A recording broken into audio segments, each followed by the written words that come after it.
Well, howdy there, Internet people. It's Bo again. So, today we're going to talk a little bit more about community networking.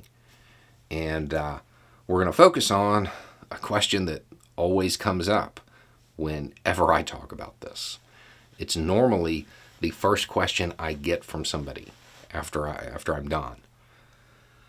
What can I do? And it's specific. The person is literally asking, what can I, me personally, what can I do? And they always have a reason that they think they wouldn't be valuable, right? It took me a long time to figure out what people were actually asking when they asked this question, because I'm always like, I don't know, what can you do? What's your skill set? But it has to do with the perception of how this stuff works. And it has a lot to do with that spear analogy. If you haven't seen that video, I'll put it down below. It's very transferable to this topic. What we're going to do is we're going to talk about disaster relief after Hurricane Michael. Okay? Because it's the perfect example of showing what can I do, and also shows exactly how powerful these networks can be. So, Hurricane Michael hit Panama City pretty bad. If you don't know, it was a bad hurricane. I've been through a lot, and wow. That was one of the first ones where I was like, man, this might have been a mistake. And we're pretty far inland. So, after the hurricane, clear my driveway, and we go and start helping down in Panama City. Because our electricity, all that stuff, it's coming back up. But down in Panama City, they're in a bad way. So, what people remember about the relief efforts that weren't National Guard, okay? They remember people like me and my little circle showing up, chainsaws in hand, cutting people out of their houses, clearing the roads, delivering supplies. That's what people picture. But that's just the tip of the spear. That's just the people who were there doing the final part. And that's the part that people normally recognize. And that's normally what they associate with this. So what we're going to do is we're going to go backward from there. We're dropping off supplies. Where did we get them? From these little collection points that sprung up outside of Panama City, outside of the impacted area. You had nonprofits, you had churches, you had community centers, you had private individuals using their land as basically a warehouse. So supplies could be picked up from there and taken into the impacted area. Where'd those supplies come from? The supplies that were there, how'd they get there? Because it certainly didn't come from the government, at least not in the beginning. I know that some of them came from as far away as Ohio, because I met a guy in a giant rental truck that had driven canned goods and diapers and stuff like that down. There was a group in Tennessee that put together these little buckets full of cleaning supplies, and they had lines to dry clothes with and stuff like that. All of this stuff came from other networks.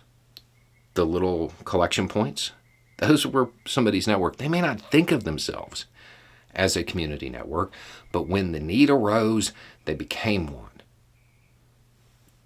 The supplies came in from little networks all across the country, at least the eastern side of the country. Some of them were churches, some of them were aid groups, some of them were just individuals, neighborhoods that got together and sent the supplies down. So the supplies get there from all over the country. They get to the collection point. And I show up and pick it up, right? But how do I know where to go? There were a whole bunch of them. But one of the ones that I like to go to the most had a woman in a wheelchair who spent all day sitting there monitoring social media because it was intermittent, but people could get on their phone and say, hey, we need this at this address or on this street. And she was monitoring that. She was taking the phone calls, Most importantly, the thing that helped us the most was she was keeping track of which roads got cleared. So we knew how to get from point A to point B. Because, I mean, most of the people in my little circle, the quickest way to get from point A to point B is a straight line. And we would have cut through stuff when there was another route. Which, yeah, eventually it has to get cleared, but these people are waiting on stuff. And that information helped speed that process along. There wasn't a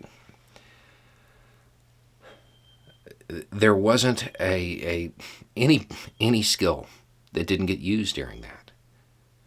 And if you think about it, all the way up in Ohio or Tennessee, there were probably people printing out flyers, putting them out, letting people know that there was a collection drive to get the stuff down here.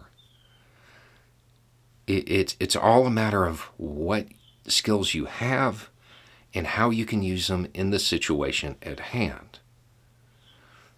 The people who showed up, those are the people who were remembered, right? But the reality is we couldn't have done any of that. We couldn't have done any of that without the people further back down the spear. Because we wouldn't have had the supplies, we wouldn't have known where to go, and there's no way that one person can do it all.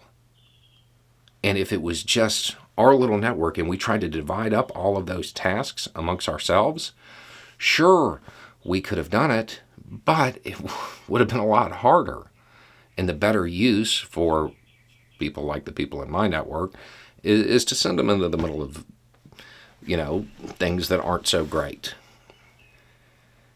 There's always a way you can help. Your skill, whatever it is needed. And as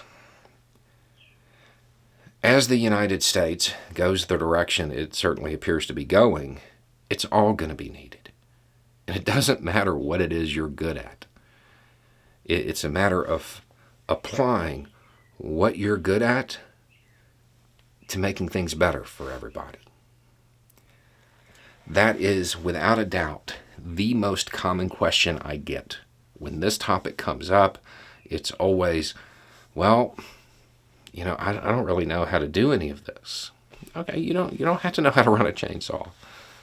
Do you know how to, monitor a hashtag? Because that was super useful. Can you run a highlighter over a map? This stuff matters. It's not what people picture. It's not the photos that end up in the newspaper. But it's just as, if not more, important. If you're somebody who is older or for whatever reason can't be out there doing something active, understand there's definitely a place for you. If you don't have time, in fact, there's somebody in our little circle who really doesn't have much time to contribute, but they'll always cut a check if we need something. It's the same thing.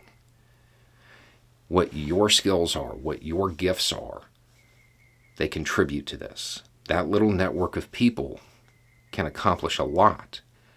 And when you have multiple networks working together, I mean, you can dramatically affect the outcome of something.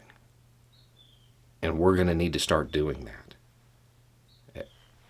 The solution to the problems that we're going to be facing has it's centered where you're at.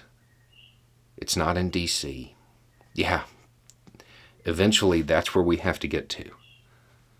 But right now, you're going to have to mitigate harm. And these networks can help do it. And make no mistake about it, whatever your skill set is, it's needed. Anyway, it's just a thought. Y'all have a good day.